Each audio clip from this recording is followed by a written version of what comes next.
Hello and welcome to Gentech academy. आप सभी के लिए यूपीएमआरसी की तरफ से बहुत बड़ी वैकेंसीज आई है। तो कौन स्टूडेंट यूपीएमआरसी में एप्लीकेबल है नहीं है, क्या बी बीटेक वाले एप्लीकेबल हैं या फिर आईटीआई वाले एप्लीकेबल हैं? तो आज के इस वीडियो में इस सेशंस में पूरा बात करेंगे यूपीएमआरसी के बारे में कि कब से फॉर्म भरे जाना है, कब तक इसका डेट रहने वाला है, एग्जाम कब होने वाला है। ये सारा कुछ के बारे में आज बात करेंगे यूपीएमआरसी के बारे में। तो आप सभी स्टूडेंट इस वीडियो को पूरा देखेंगे ताकि आपको कहीं भी कोई दिक्कत नहीं हो पाए फॉर्म को फिलअप करने में या कुछ वैसे जानकारी जो अभी तक आपको पता नहीं है। तो आपको बता दें कि यूपीएमआरसी की तरफ से बहुत बड़ा वैकेंसीज आप सभी के लिए आया है।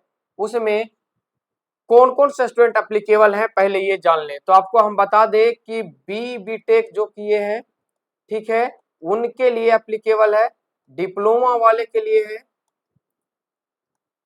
और आईटीआई वाले के लिए है। अब ये देखना है कि कौन से ब्रांच वाले, कौन से ट्रेड वाले इसके लिए एप्लीकेबल होने वाले हैं। तो आपको बता दें कि बी बीटेक या डिप्लोमा या आईटीआई, तो जो इलेक्ट्रॉनिक्स और इलेक्ट्रिकल ट्रेड से बिलोंग करते हैं उन सभी के लिए वैकेंसी है ये। ठीक है, तो आपको बता दें यूपीएमआरसी मतलब Uttar Pradesh metro rail corporation limited. ये आपको बता दें कि joint venture of government of India and government of you, basically ये यूपी उत्तर प्रदेश के लिए है। या अदर स्टेट वाले क्या फॉर्म फिलअप कर सकते हैं या नहीं कर सकते हैं, ठीक है, तो उन सारे बातों को भी ध्यान देंगे। ये जो इसका जो भी निकल कर के आया है 13 मार्च 2024 को आया है इसका फुल नोटिफिकेशन, जिसमें आपको बताया गया है कि नोटिफिकेशन जो इशू हुआ है वो 13 मार्च को हुआ है। इसका ऑनलाइन रजिस्ट्रेशन जो फॉर्म भरे जाना है, आपको बता दे 20 मार्च से फॉर्म भरे जाना है। तो आप सभी स्टूडेंट तैयार रहेंगे फॉर्म को फिलअप करने के लिए। ठीक है, इसका जो वेबसाइट है वो जाएंगे www.upmetrorail.com पे, तो वहां आपको फॉर्म फिलअप हो जाएगा। या फिर आप सरकारी रिजल्ट पे भी इसका फॉर्म फिलअप कर सकते हैं, क्योंकि सरकारी रिजल्ट पे भी इसका लिंक आ चुका है, आप लोग को ग्रुप में शेयर कर चुके हैं। ठीक है, जो स्टूडेंट इसका पीडीएफ चाहते हैं या और जॉब नोटिफिकेशंस का पीडीएफ चाहते हैं तो टेलीग्राम ग्रुप ये ज्वाइन कर लेंगे जेनटेक एकेडमी का। ठीक है, उसका लिंक डिस्क्रिप्शन बॉक्स में आपको दिया हुआ रहेगा। ठीक है, तो आपको बता दें कि एप्लीकेशन जो फॉर्म फिलअप होगा तो 20 मार्च से होगा। कब तक होगा सर? तो आपको बता दें कि 20 मार्च से 19 अप्रैल तक होने वाला है, यानी कहे तो बहुत ज्यादा टाइम तो नहीं, लेकिन हाँ लगभग लगभग 1 मंथ का टाइम आपको दिया गया है फॉर्म को फिलअप करने के लिए। लास्ट डेट इसका ऑनलाइन रजिस्ट्रेशन या एप्लीकेशन को होने वाला है 19 अप्रैल। और date for downloading admit card बहुत जल्द, यानी टाइम मिलने वाला नहीं है, यानी 19 तारीख को आपको फॉर्म फिलअप हो जाएगा, पेमेंट वगैरह हो जाएगा। ठीक है, सब कुछ कर लेंगे, महज उससे 11वां दिन ही आपको एडमिट कार्ड मिल जाएगा और आपका एग्जाम डेट भी दे दिया गया। ये सबसे अच्छी बात है, इन्होंने यूपीएमआरसी ने सबसे अच्छा काम यही किया है कि स्टूडेंट को पहले ही इन्फॉर्म कर चुका है कि आपका एग्जाम कब होने वाला है और किस मोड में होने वाला है। तो आपको बता दें आपका एग्जाम जो होने वाला है सीबीटी मोड में होगा और इसके लिए 3 डेट दिया गया है, यानी 11 मई, 12 मई और 14 मई। कहने का मतलब है कि बहुत कम टाइम आपको दिया जा रहा है, यानी इसका प्रिपरेशन के लिए। तो इसका प्रिपरेशन भी जल्दी जेनटेक एकेडमी पे स्टार्ट होने वाला है। ठीक है, इसका पीवाईक्यू वगैरह भी कराया जाएगा। ठीक है, तो ये चीजें आप लोग ध्यान में रखेंगे, इन सारे बातों को ध्यान में रखेंगे। अब आइए हम लोग देखते हैं कि कौन सा ब्रांच वाले फिलअप कर सकते हैं, उसका पोस्ट कोड क्या होगा।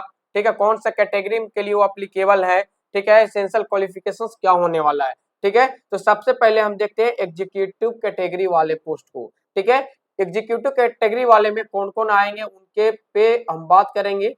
ठीक है, पोस्ट कोड ध्यान से याद रखेंगे, यानी पोस्ट कोड है E01, E4 एग्जीक्यूटिव पोस्ट के लिए दिया गया है, जिसमें आपको पोस्ट जो मिलेगा असिस्टेंट मैनेजर या असिस्टेंट इलेक्ट्रिकल के लिए होता है, इलेक्ट्रिकल के इलेक्ट्रॉनिक्स के लिए हो तो इलेक्ट्रॉनिक्स के लिए।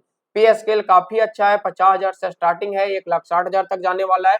लेकिन यहाँ पे एक चीज आपको समझना होगा, ठीक है ना, एक चीज यहाँ पे आपको समझना होगा कि ये क्या अदर स्टेट वाले एप्लीकेबल कर पाएंगे। तो आपको बता दें कि नंबर ऑफ वैकेंसीज तो इसमें जो दिया गया है वो 11 दिया गया है।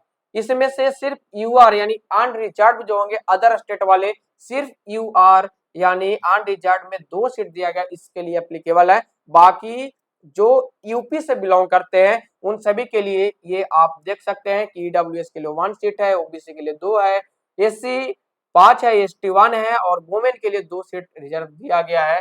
तो यहाँ पे है, ठीक है। इनके लिए एजुकेशन क्वालिफिकेशन क्या होने वाला है, तो पहले बीए बीटेक होना चाहिए, किसमें, तो चाहे फिर इलेक्ट्रिकल ब्रांच में या फिर ट्रिपल ई कहे तो इलेक्ट्रॉनिक्स एंड इलेक्ट्रिकल ब्रांच के लिए, triple E electrical and electronics branch के लिए, ठीक है। और इसका एज जो होना चाहिए 21 मिनिमम 28 मैक्सिमम, जिसके साथ रेज रिलैक्सेशन भी दिया गया है, ठीक है ना। यहाँ पे एग्जीक्यूटिव पोस्ट टेक्निकल के लिए एप्लीकेबल होगा। उसी के साथ E02 यानी एग्जीक्यूटिव 2 में कौन से लोग आने वाले हैं, तो यहाँ पे इसमें 6 सीट है, पे स्केल वही है। इसमें इलेक्ट्रॉनिक्स वाले एप्लीकेबल है, यानी बी बीटेक चाहे इलेक्ट्रॉनिक्स से है या फिर इलेक्ट्रॉनिक्स एंड कम्युनिकेशन इंजीनियरिंग है, तो आप सभी स्टूडेंट एप्लीकेबल है। इनका भी जो दिया गया है यहाँ पे एज 21 मिनिमम 28 मैक्सिमम, साथ में एज रिलैक्सेशन जिनका होगा, एससी एसटी होंगे तो उनका अलग, ओबीसी होंगे तो उनका अलग, ठीक है।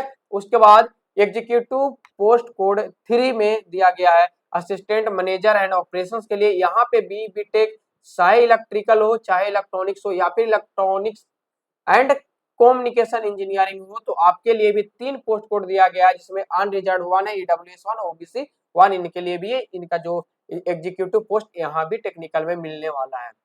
आपको बता दें कि एग्जीक्यूटिव पोस्ट कोड E04 में यहाँ पर assistant manager and IT department मिलने वाला है, इसके लिए भी 3 सीट दिया गया है और इसमें आपको होना चाहिए master degree in computer application या फिर कंप्यूटर साइंस या मास्टर ऑफ टेक्नोलॉजी, ये 3 चीज होना चाहिए। अगर 3 चीज आपके पास है, ये 3 डिग्री है, तो आप इस पोस्ट के लिए एप्लीकेबल हैं, जिनमें 3 पोस्ट दिया गया है, जिसमें अनरिजर्व 2 है, ओबीसी 1 है, ठीक है। ये था एग्जीक्यूटिव पोस्ट के लिए, ठीक है। बहुत सारे वैकेंसीज है और भी अगर हम बात करें तो अदर डिपार्टमेंट के लिए वैकेंसीज आया है, सीए के लिए भी आया है, चार्टर्ड अकाउंटेंट के लिए भी यहाँ पे आया है। तो जो इस डिपार्टमेंट से बिलोंग करते हैं तो देखेंगे, ये चीज आप लोग पढ़ लेंगे, ठीक है। उसके बाद और भी आया है, ठीक है। यहाँ पे बहुत सारे वैकेंसीज है, बहुत सारे डिपार्टमेंट एमबीए के लिए भी है भी और बैचलर इन आर्किटेक्चर के लिए भी है और भी मास्टर इन मास कम्युनिकेशन जो किए हुए हैं उनके लिए भी है, ठीक है। और अगर बात करें तो मेंबर ऑफ इंस्टीट्यूट कंपनी, ये सब जो होता है अगर इनमें किस बिलोंग करते हैं तो इनके लिए भी दिया गया है, यानी काफी बड़ा पोस्ट आया है, ठीक है। उसके बाद एग्जीक्यूटिव के बाद नॉन एग्जीक्यूटिव भी आया है। इनमें कौन कौन है सर, तो नॉन एग्जीक्यूटिव पोस्ट 01 में जूनियर इंजीनियर इलेक्ट्रिकल वाले एप्लीकेबल है। इनके लिए यहाँ पे स्केल 33,000 से स्टार्ट होकर के 67,300 के बीच में होने वाला है, ठीक है। यहाँ पे एज रिलैक्सेशन इसका देखा जाए तो 28 मिनिमम और 21 मैक्सिमम, साथ में एज रिलैक्सेशन अलग होगा, ठीक है। बहुत बड़ी वैकेंसीज है डिप्लोमा होल्डर्स के लिए, डिप्लोमा होल्डर्स के लिए बहुत बड़ी वैकेंसीज है। इसमें 88 वैकेंसीज है, जिसमें UR30 यानी अदर स्टेट वाले भी काफी ज्यादा यहाँ पे एप्लीकेबल हो सकते हैं, बाकी यूपी वाले यहाँ पे जा सकते हैं। तो ये एक एडवांटेज है। इनमें जो ब्रांच होना चाहिए डिप्लोमा में 3 ईयर डिप्लोमा याद रखेंगे, 2 ईयर वाले के यहाँ पे नहीं दिया गया है, यानी 3 ईयर डिप्लोमा वाले एप्लीकेबल है, जिसका ब्रांच हो इलेक्ट्रिकल ट्रिपल ई, उन सभी के लिए कोई भी गवर्नमेंट यूनिवर्सिटी 60% मार्क्स होना चाहिए, ठीक है।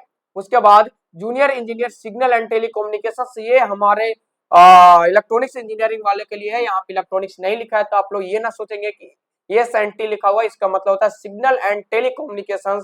इसमें जूनियर इंजीनियर के लिए पोस्ट है, कितना है बाबू, तो 44 पोस्ट निकल करके आ रहा है, जिसमें से अनरिजर्व 12 है, जिसमें सारे स्टेट वाले एप्लीकेबल हो सकते हैं, साथ में यूपी वाले भी। उसके साथ ईडब्ल्यूएस का वैकेंसीज है, तो इसको पूरा पढ़ लेंगे। इसका ब्रांच जो होना चाहिए electronics engineering, electronics and communication engineering, आपको गवर्नमेंट बोर्ड से होना चाहिए या यूनिवर्सिटी से होना चाहिए, 60% आपका मार्क्स होना चाहिए। अदर केसेस में अगर बात किया जाए तो अनरिजर्व या फिर ओबीसी है तो 50%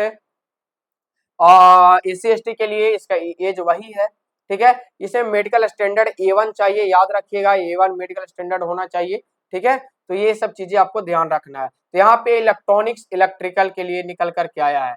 साथ ही साथ station controller cum train operator के रूप में भी एक वैकेंसी आया है नॉन एग्जीक्यूटिव पोस्ट के लिए, जिसमें काफी ज्यादा है 155 सीटें हैं, ध्यान रखना होगा। अनरिजर्व में 52 seat, EWS 12, OBC 52 and SC 34, ST 05 और वुमेन्स के लिए स्पेशल 31, ईएसएम और के लिए 07 और डीएफएफ के लिए 03 पोस्ट है। इसमें 3 ईयर डिप्लोमा इलेक्ट्रिकल में होना चाहिए, इलेक्ट्रॉनिक्स में होना चाहिए, इलेक्ट्रॉनिक्स एंड कम्युनिकेशंस में होना चाहिए, ठीक है। इसका एज रिलैक्सेशन आपका दिया गया है। उसके बाद बहुत सारे वैकेंसी आप बीकॉम के लिए है, 3-4 ईयर ग्रेजुएशन के लिए भी है, तो ये सब चीजें हम नहीं बता रहे हैं। मास कम्युनिकेशन के लिए भी आया है आपको, और साथ ही साथ आपको आईटीआई वाले के लिए है non executive post code 07, non executive post code 08, यानी इसमें 2 लोग आएंगे, maintenance maintainer oblique electrical, maintainer oblique signal telecommunication. इनमें जो ट्रेड होना चाहिए आपको, इलेक्ट्रिशियन ट्रेड आपको होना चाहिए, ये नहीं 07 पोस्ट कोड के लिए, जिनका 19,500 से 39,900 तक पे स्केल होने वाला है।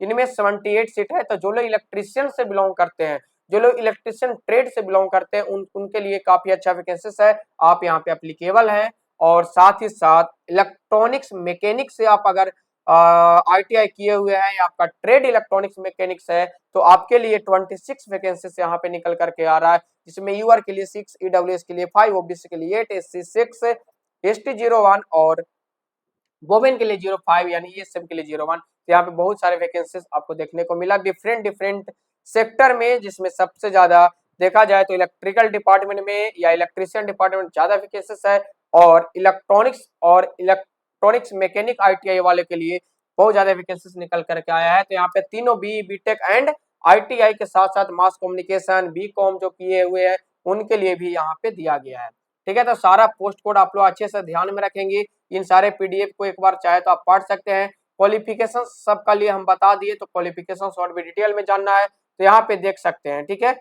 उसके बाद जॉब प्रोफाइल के बारे में यहाँ पे दिया हुआ है, ये भी आप लोग पढ़ सकते हैं। तो पीडीएफ आपको ग्रुप में भेज दिया जाएगा। जो इंपॉर्टेंट चीजें है वो हम आपको बता दे रहे हैं।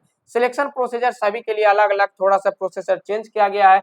जो लोग एग्जीक्यूटिव पोस्ट के लिए अप्लाई करेंगे, उनके लिए बता दें कि 2 स्टेजेस में आपका ये होने वाला है, जिसमें आपको एक रिटन टेस्ट होगा, यानी कहे का मतलब सीबीटी होगा, उसमें है। उसके बाद डॉक्यूमेंट वेरिफिकेशन है, मेडिकल एग्जामिनेशन होने के बाद वहां पे पोस्ट हो जाएगा। लेकिन यहाँ पे और भी अगर हम लोग बात करें तो जनरली असिस्टेंट या फिर असिस्टेंट मैनेजर के लिए जिसका पोस्ट कोड E04 है, ठीक है, उनके लिए भी 2 ही होने वाला है, 2 स्टेज प्रोसेस है, रिटन एग्जाम और हो जाएगा, ठीक है। जूनियर इंजीनियर के लिए भी देखा जाए तो यहाँ पे रिटन टेस्ट तो होने वाला है, ठीक है ना। इसके लिए भी 2 स्टेज है, रिटन टेस्ट के साथ डॉक्यूमेंट वेरिफिकेशन और मेडिकल एग्जामिनेशन, जो मेडिकल A1 होना चाहिए, ठीक है। स्टेशन कंट्रोलर के लिए भी कितने स्टेजेस है, तो इसके लिए यहाँ पे 3 स्टेजेस है। सबसे पहले रिटन टेस्ट होगा, साइको एप्टीट्यूड होगा, उसके साथ आपको मेडिकल वेरिफिकेशन। तो यहाँ पे 4 पॉइंट को ध्यान से देखेंगे। इसके लिए आपको 3 प्रोसेस से गुजरना होगा। First one is written test, second one is psycho aptitude, और उसके साथ डॉक्यूमेंट वेरिफिकेशन और मेडिकल एग्जामिनेशन से गुजरना होगा। ये चीज होता है तो सिलेक्शन प्रोसेस होगा। उसके बाद अकाउंटेंट असिस्टेंट के लिए भी 2 ही स्टेजेस है, ठीक है। रिटन टेस्ट होगा और साथ ही मेडिकल और डॉक्यूमेंट वेरिफिकेशन होगा, ठीक है। इन सभी के लिए आप लोग पढ़ लीजिएगा, ठीक है। उसके बाद मेडिकल एग्जामिनेशन कैसे होगा दिया गया है। रिटन टेस्ट भी आपको बताया गया कि रिटन टेस्ट जो होगा, जो एग्जीक्यूटिव पोस्ट E1 से E09 तक, या फिर आप NE09 एग्जीक्यूटिव पोस्ट 01 से 06, अगर ये कहें का मतलब यही है कि B BTech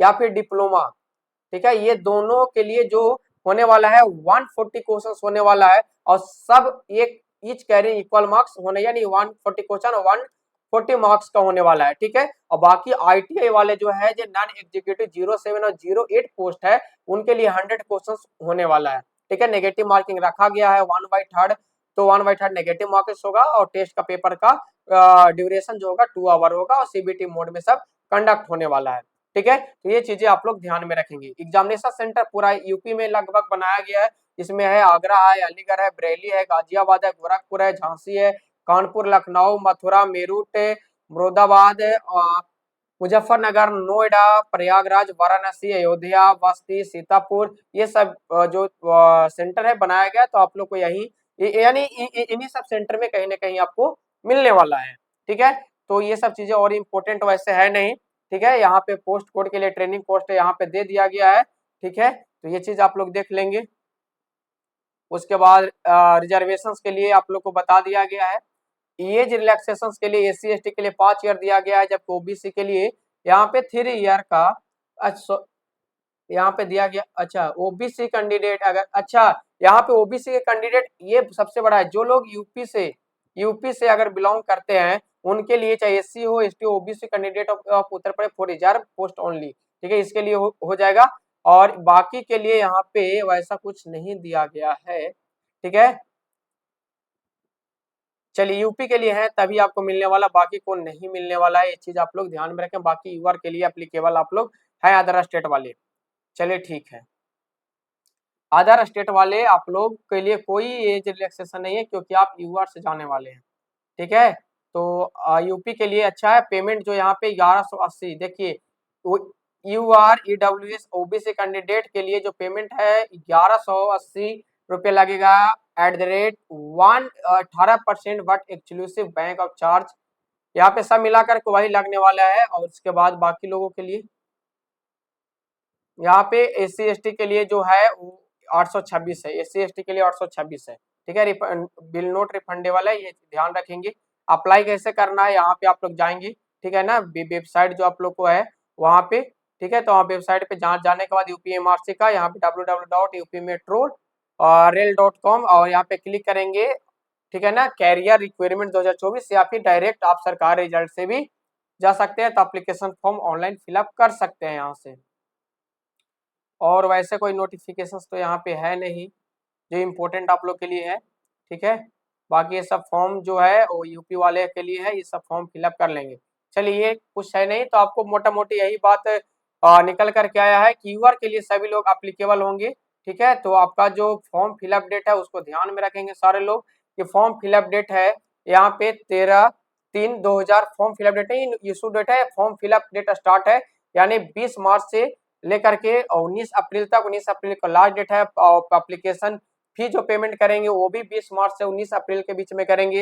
admit card download हो जाएगा 30 अप्रैल को, और आपका जो एग्जाम हो जाएगा सीबीटी का वो 11 मई से लेकर के 12 मई 14 मई, ये 3 डेट में आपका एग्जाम होने वाला है, ठीक है। तो ये इन सारे के लिए आपको तैयार रहना है। जो लोग प्रिपरेशन नहीं किए हैं तो टाइम बहुत कम मिला है, तो आप लोग प्रिपरेशन भी कर लेंगे और इस चैनल को सब्सक्राइब कर लेंगे। बाकी जितने सारे जॉब नोटिफिकेशंस आते हैं उन सभी के लिए यहाँ पे सबसे पहले अपडेट किया जाता है। किसी भी पीडीएफ के लिए या पीवाईक्यू के लिए आप टेलीग्राम चैनल के लिए या व्हाट्सएप पे ग्रुप में ज्वाइन हो सकते हैं। उन सारे का डिस्क्रिप्शन बॉक्स में लिंक दिया हुआ है, तो आप वहां से ज्वाइन कर लेंगे और इस वीडियो को ज्यादा से ज्यादा आप सभी स्टूडेंट शेयर करेंगे। तो मिलते हैं हम लोग अगले वीडियो में कोई नए अपडेट के साथ। तो आप सभी को धन्यवाद, थैंक यू।